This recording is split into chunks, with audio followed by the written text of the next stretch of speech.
राजधानी दिल्ली में corona virus तेजी से फैल रहा है। सीएम अरविंद केजरीवाल ने कहा है कि लॉकडाउन में ढील देने से केस बढ़े हैं, लेकिन चिंता की बात नहीं है, क्योंकि हमें कोशिश करनी है कि मौत के आंकड़े कम से कम रहे। हमें कोशिश करनी है कि इतने गंभीर केस ना हो कि अस्पताल ही भर जाए। लॉकडाउन में ढील के बीच सोमवार को 635 केस सामने आए हैं। दिल्ली में कोरोना पॉजिटिव केसों की कुल संख्या अब 14,000 के पार हो गई है। इनमें से 7,006 केस अभी एक्टिव हैं। पिछले 24 घंटे में 15 और मौतें भी हुई हैं, जिससे दिल्ली में मौत का आंकड़ा बढ़कर 276 पहुंच गया। वहीं रविवार को संक्रमण के 508 नए केस सामने आने के बाद राष्ट्रीय राजधानी दिल्ली में संक्रमितों की संख्या बढ़कर 13,418 हुई थी। इससे पहले शनिवार तक संक्रमितों की संख्या 12,910 थी और 231 लोगों की मौत हुई थी। पिछले एक हफ्ते में दिल्ली में कोरोना वायरस के मामले तेजी से बढ़ रहे हैं।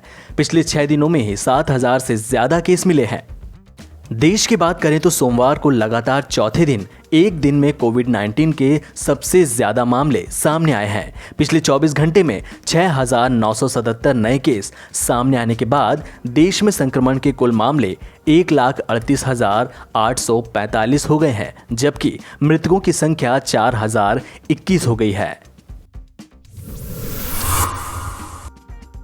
एयर इंडिया के विमानों में बीच वाली सीट की बुकिंग न रोकने की याचिका पर सुनवाई के दौरान शीर्ष अदालत ने आज केंद्र सरकार को जमकर फटकार लगाई। कोर्ट ने कहा कि आपको केवल एयर इंडिया की चिंता है, पर हमें देश की चिंता है। बॉम्बे हाईकोर्ट के मिडिल सीट खाली छोड़ने के आदेश को एयर इंडिया और केंद्र सरकार ने सुप्रीम कोर्ट में चुनौती दी थी। इस अर्जेंट पिटीशन की सुनवाई के दौरान चीफ जस्टिस S.A. बोबडे ने एयर इंडिया को निर्देश दिया कि वे अगले 10 दिनों तक नॉन शेड्यूल विदेशी उड़ानों के लिए मिडिल सीट बुक कर सकती है, लेकिन 10 दिनों के बाद उसे बॉम्बे हाईकोर्ट के उस आदेश का पालन करना होगा। आपको बता दें कि बॉम्बे हाईकोर्ट ने एयर इंडिया को अंतर्राष्ट्रीय उड़ानों में बीच की सीट खाली रखने का निर्देश दिया था। उत्तर प्रदेश के गाजियाबाद में बढ़ते कोरोना वायरस के मरीजों को देखते हुए जिला प्रशासन ने बड़ा फैसला लिया है। एक बार फिर से दिल्ली गाजियाबाद बॉर्डर सील कर दी गई है। सिर्फ पास वाले लोगों को ही जिले में प्रवेश की अनुमति होगी। इस आदेश के बाद गाजियाबाद से दिल्ली काम करने जाने वाले लोगों के बीच हड़कंप मच गया है। डीएम की ओर से जारी आदेश में कहा गया है कि सिर्फ पास वालों को ही बॉर्डर पार करने की अनुमति दी जाएगी। माल ढुलाई, बैंकिंग सेवाएं और आवश्यक वस्तुएं लाने ले जाने वाले वाहनों को पास लेकर चलना जरूरी होगा।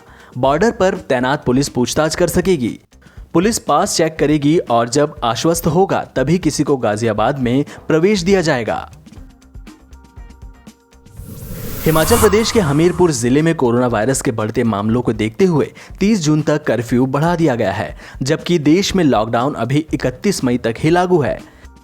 हिमाचल प्रदेश में अब तक कोरोना के कुल 214 मामले आए हैं, जिनमें से लगभग 1/4 हमीरपुर से हैं। हमीरपुर के अलावा सोलन जिले में भी कर्फ्यू 30 जून तक बढ़ाया गया है।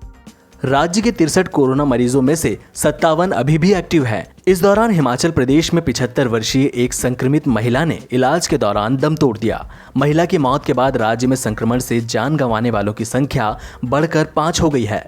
सोलन में अब तक 21 लोग कोरोना पॉजिटिव पाए गए हैं। हिमाचल में 142 लोगों का इलाज चल रहा है, जिसमें से 57 इसी जिले से हैं।